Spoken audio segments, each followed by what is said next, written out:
Hello friends, welcome back to the channel beginner of solar Telugu. ఈ రోజు మనం solar ప్లాంట్లో ఏర్పడే డీసీ సైడ్ ఫాల్ట్స్ గురించి తెలుసుకుందాం.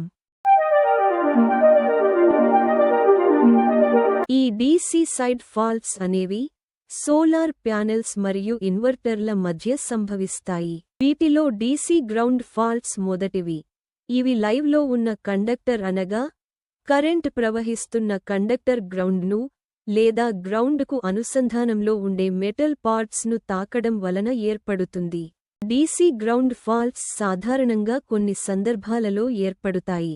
ఇందులో మొదటిది డీసీ కేబుల్ ఇన్సులేషన్ డ్యామేజ్, అనగా లైవ్లో ఇన్వర్టర్కు కనెక్ట్ చేసిన కేబుల్ లోపల ఉన్న కండక్టింగ్ లీడ్స్ గ్రౌండ్కు లేదా స్ట్రక్చర్ ఫ్రేమ్కు తగలడం వలన ఈ గ్రౌండ్ ఫాల్ట్ సంభవిస్తుంది. ఇది మనకు పీవీ అరే యార్డ్లో ప్యానెల్ టు ప్యానెల్ లేదా స్ట్రింగ్ టు ఇన్వర్టర్కు కనెక్ట్ చేసిన కేబుల్ ఇన్సులేషన్ డ్యామేజ్ అవ్వడం వలన సంభవిస్తుంది. అలాగే ఈ డీసీ గ్రౌండ్ ఫాల్ట్స్ అనేవి డ్యామేజ్ అయిన MC4 కనెక్టర్లు స్ట్రక్చర్కు తగలడం మరియు పగిలిన సోలార్ ప్యానెల్ను మార్చకుండా ఉంచడం వలన కూడా సంభవిస్తాయి. డ్యామేజ్ అయిన లేదా డీలామినేషన్ అయిన సోలార్ ప్యానెల్ను మార్చకపోవడం వలన అందులో గాలిలోని తేమ శాతం చేరుకొని బస్బార్కు ఫ్రేమ్కు మధ్య కరెంట్ పాస్ అయ్యేలా చేస్తుంది.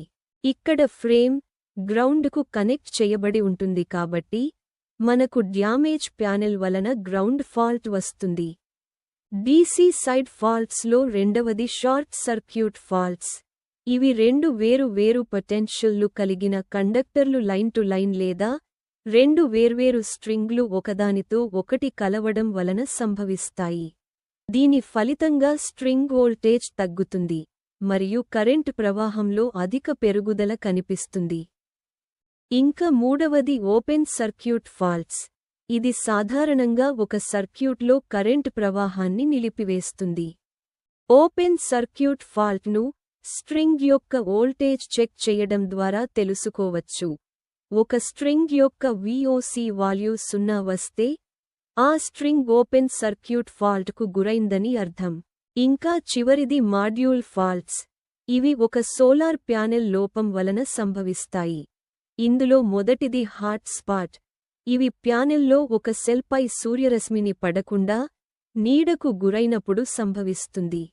ఇలా హాట్ స్పాట్కు గురైన సెల్ మిగతా వాటితో పోల్చుకుంటే అధిక ఉష్ణోగ్రతను కలిగి ఉంటుంది.